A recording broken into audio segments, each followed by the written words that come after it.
Morning, how are you? It's a beautiful day. Fantastic day, actually. Nice and peaceful, as you can hear all that sounds round about me.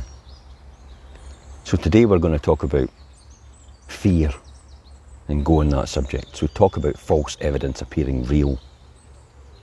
I've read up and more about it over the period of a couple of weeks, but I've always been reading about, these subjects just to get myself more educated about them and find out more about what it really is all about. And we've spoken about it in previous vlogs 2 or 3 days ago, over the last 2 or 3 days. So I read this last night by Michelle Nasson on the topics of fear and anxiety. So what does fear mean really? Well, look at it, it's an acronym. False evidence appearing real.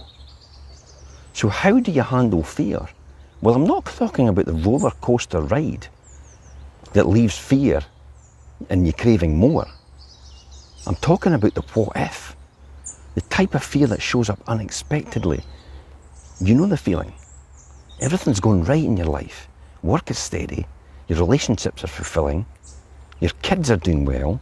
And then that small whisper snags your attention and the rush of fear kicks in. The next thing you know, you're on the worry train about the what ifs.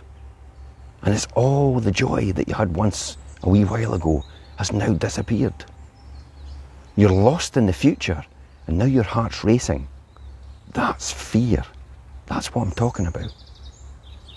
Fear can be debilitating. Fear often limits our minds and immediately takes us out of the present.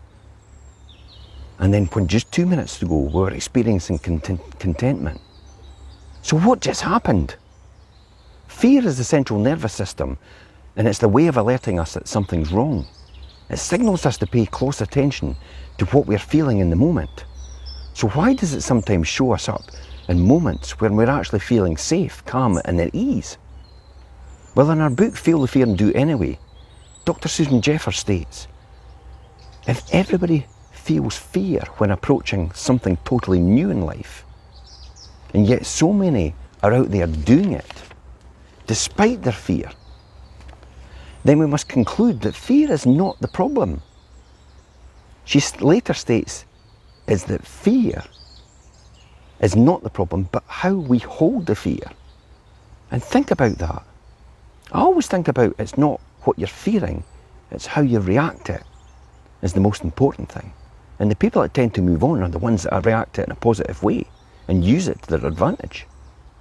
So what if instead of allowing this fear to run us in the course, in holding us, we recognise that the fear is a fear-based thought. Take a deep breath and remind ourselves that it's just our fear that's talking.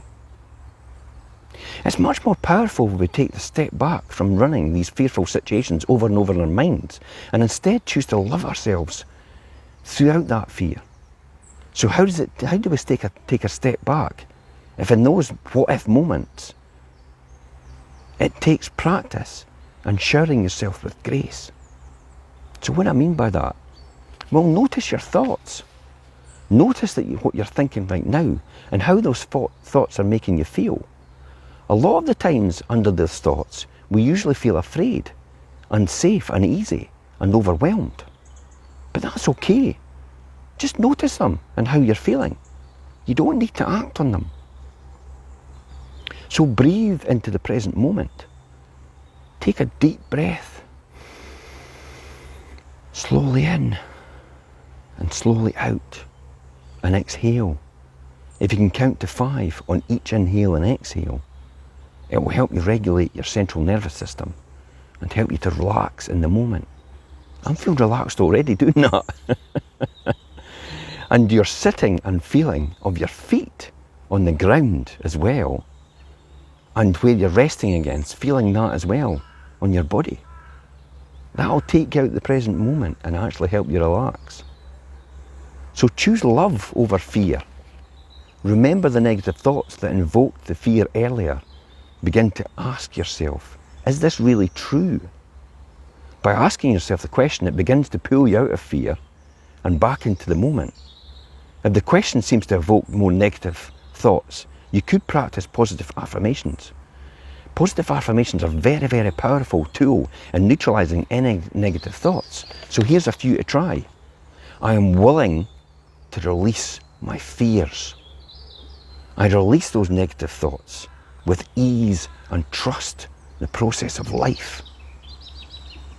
I accept myself and create a peace in my mind and my heart. Lastly, I'll leave you with this favourite quote of mine. And in tomorrow's vlog, I'll examine how often fear triggers self-doubt and how to navigate those feelings. If you feel this is helping you, please share it with other people, because it will help them as well.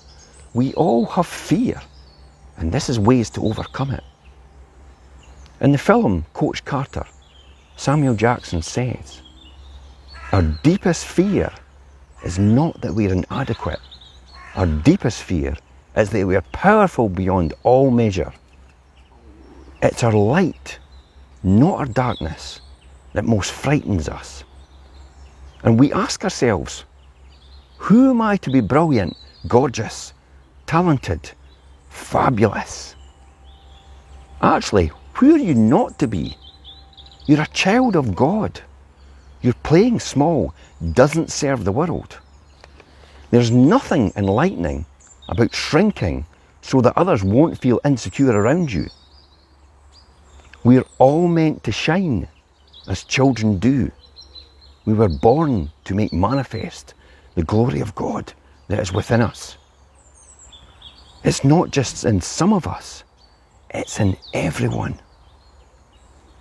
And as we let our own light shine, we unconsciously give others, people, permission to do the same.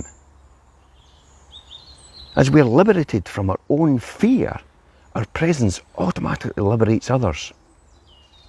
So tomorrow, we're going to talk about self-doubt and 5 strategies to help you to move forward. And I'll see you tomorrow at 7:30.